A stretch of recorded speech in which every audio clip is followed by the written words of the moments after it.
Gokulam jeweller diamonds కి 5,000 offer electric bike గెలుపొందే గొప్ప అవకాశం. మీ సినిమాలో చాలా వేరియేషన్స్ ఉంటాయి. యాక్షన్, డ్రామా, కామెడీ, రొమాన్స్, జానపదం, మైథాలజీ, ఇలా చెప్పుకుంటూ పోతే లిస్ట్కి కామా కామా కామా యాడ్ చేసుకుంటూ వెళ్ళాలి. వీటిల్లో మీకు బాగా నచ్చిన జానర్ ఏది? నాకు అన్ని జానర్స్ ఇష్టం అమ్మా. ఏది చేసినా సిన్సియర్గా చేస్తాను. అసలు కామెడీను గ్లామర్ లేకుండా అసలు ఆలోచించాను అసలు ముందు. కామెడీ, గ్లామర్ లేకుండా సినిమా ఉండదు అసలు. ఎందుకంటే జస్ట్ అబ్జర్వ్, అన్నమయ్య సినిమాలో కూడా 2 క్యారెక్టర్స్ని పెట్టి గుండు హనుమంతరావు బ్రహ్మానందాన్ని పెట్టి, అంటే తర్వాత మోహన్ బాబు, సేఫ్టీ అంటే అన్నీ ఉండాలి అనే ఒక స్ట్రాంగ్ బిలీఫ్ అమ్మ నాకు. రాఘవేంద్రరావు గారి సినిమా అంటే ప్రేక్షకుడికి ఫుల్ మీల్స్ అంతే. అది మెయిన్ ఉద్దేశం అమ్మ.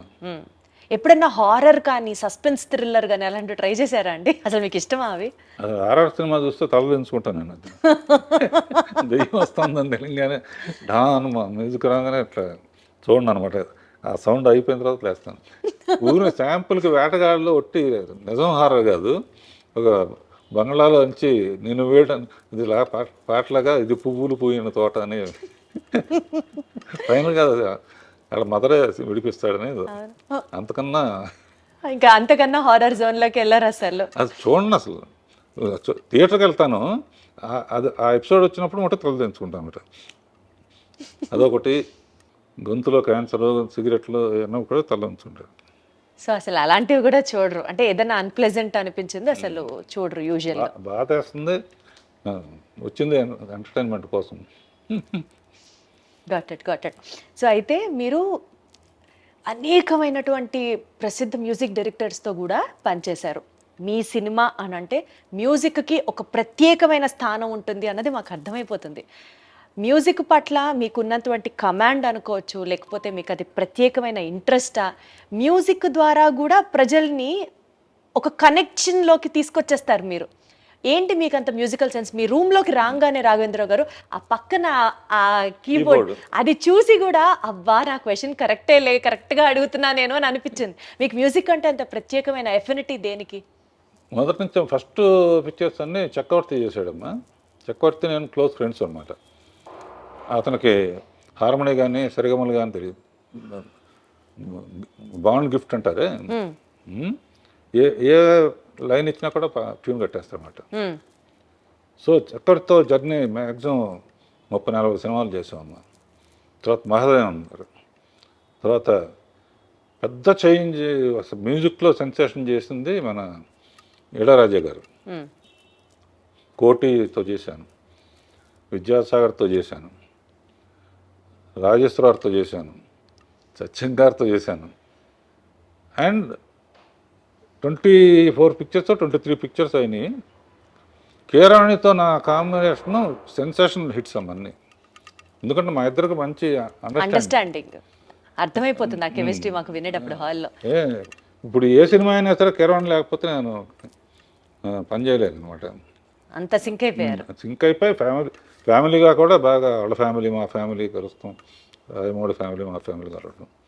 అంటే కీరాణి దగ్గర నుంచి నేర్చుకుంది ఏంటంటే కొంచెం రాగాల గురించి కానీ ఇది కానీ ఇదే రాగం అని అడిగి.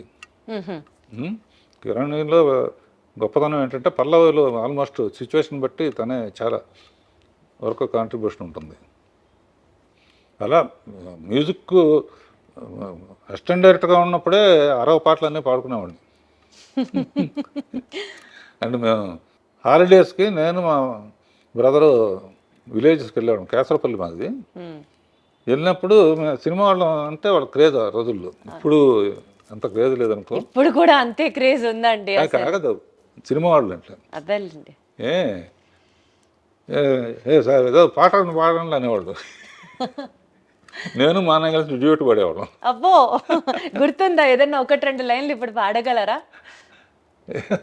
జస్ట్ ఊరుకునే ఒక హమ్ము. పులి వస్తేరా ఏం చేస్తావురా అన్నయ్య అంటే ఇది చేస్తాను తమ్ముడు అని.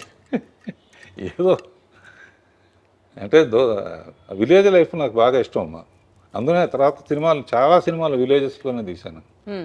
సో ఇండస్ట్రీకి అండి హీరో విక్టరీ వెంకటేష్ గారి దగ్గర నుంచి శ్రీదేవి గారి దగ్గర నుంచి దగ్గర దగ్గర 70 మంది హీరోయిన్లని 25 మంది స్టార్ హీరోస్ని ఎందరో దర్శకుల్ని పరిచయం చేసిన మీకు వాళ్ళలో చూసిన వెంటనే ఈ క్వాలిటీ డెఫినెట్లీ వీళ్ళని షైన్ చేసేలా చేస్తుంది అని మీరే ముందర అనలైజ్ చేసుకుంటారా? వాట్ క్వాలిటీ ఏం చూస్తారు మీరు వాళ్ళలో ఇంట్రడ్యూస్ చేసే ముందు? హీరోకి అడ్వాంటేజ్ ఏంటమ్మా, అన్నీ తనే చేస్తాడు. ఇంట్రొడక్షన్ కానీ, డ్యాన్సులు కానీ, నథింగ్, ఫైట్లు కానీ, విలన్తో పోరాడి ప్రజల కోసం ఏదో చేయటం.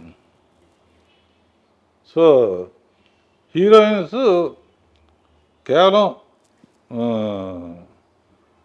అందంగా చూపించాలనేది మైండ్లో. ఆల్రెడీ అందంగా ఉన్నా కూడా ఒకసారి రాజమౌళి ఒక ఇంటర్వ్యూలో నన్ను అడిగాడు, మేము చాలా పాటల్లో హీరోయిన్ బాగా అనుకుంటామండి, మీ దాంట్లోనే ఎక్కువ బాగుంటారు, కారణం ఏంటి అన్నారు. అట్లా నేను ఏమన్నా అంటే, హీరోయిన్ రాగానే ఫేస్ ఎంక చూడండి నేను అసలు అనగానే అందరు గొల్లు నవ్వారు. అంటే సరదాకని చెప్పి ఏంటంటే, ఎవరు పూర్తిగా అందంగా ఉండరమ్మా. కొంతమంది నవ్వు బాగుంటుంది, కొంతమంది కళ్ళు బాగుంటాయి, కొంతమంది. సో ఏది బాగదో అది చూపించకుండా అవాయిడ్ చేయటమే మీ గొప్పతనం, మీ స్కిల్. లేకపోతే కొంచెం అటు ఇటుగా ఉంటే చుట్టూ పూలు పెట్టి అందులోంచి అమ్మాయిని, అదా పూలకి అసలు కారణం. అలా అల్టిమేట్గా ఏంటంటే, లక్షాధికారికైనా రిక్షావాడికైనా సరే వాళ్ళు చెయ్యలేని చూడలేని తెర మీద కనపడితేనే, పర్టికులర్గా కింద స్థాయి వాళ్ళు అయితే మటుకు వాళ్ళే శ్రీదేవితో డ్యాన్స్ చేసినట్టు, వాళ్ళే జయసుతో డ్యాన్స్ చేసినట్టు, వాళ్ళే విజయశాంత్తో డ్యాన్స్ చేసినట్టు ఊహించుకుంటారు. కంపల్సరిగా సినిమా రిలీజ్ అయిన తర్వాత విజయవాడ వెళ్ళామండి, విజయవాడ, ఏలూరు అన్నీ. వాళ్ళ కామెంట్స్ చాలా విచిత్రంగా ఉంటాయి మనం ఊహించిన దానికన్నా కూడా. జగదేక సుందరికి శ్రీకాకుళం అక్కడికి వెళ్తే ఒక అతను అన్నాడు, ఈ సినిమా ఎవరైనా సరే 3 సార్లు చూడాలంటే. 3 ఏంటారు లెక్క అని అడిగాను నేను. ఒకసారి చిరంజీవి కోసం చూడాలి ఏం చేస్తున్నాడని, ఒకసారి శ్రీదేవి కోసం చూడాలి ఏం చేస్తుందని, ఒకసారి ఇద్దరిని కలిపి చూడాలి. అంటే వాడు ఎంత ఆలోచన. మనం కూడా ఈ యాంగిల్లో చూస్తే ఇద్దరు అద్భుతంగా చేస్తూ ఉంటే రెండు చూడలేము కదా, ఎవరిని చూసి న్యాయం చేస్తాం. అందునే అంత అన్ని రోజులు కానీ అన్ని. సో వాళ్ళ దగ్గర నుంచి చాలా నేర్చుకోవాలమ్మా, ఆడియన్స్ దగ్గర నుంచి. మనం తీసి పంపించేయటం కాదు. తర్వాత అప్పుడు ఓన్లీ ల్యాండ్ లైన్లు కనుక ఏంటి సినిమా పరిస్థితి అంటే, వాళ్ళు ఫోన్లో చెప్పారు, విపరీతమైన రిపీట్ ఆడియన్స్ అండి, 13:03 వరకు చూసి కొంతమంది వెళ్ళిపోతారు, ఇదేంటి డబ్బు టికెట్ కొని 13:03 వెళ్ళిపోవటం ఏంటి అన్నాను. 13:03 ఆఖరి సాంగ్ వస్తుందండి, ఆ సాంగ్ ఆ మజా ఊహించుకుంటూ దారిలో ఒక బీరు కొనుక్కుని మల్లెపూలు కొనుక్కుని ఇంటికి వెళ్తాడు. అంటే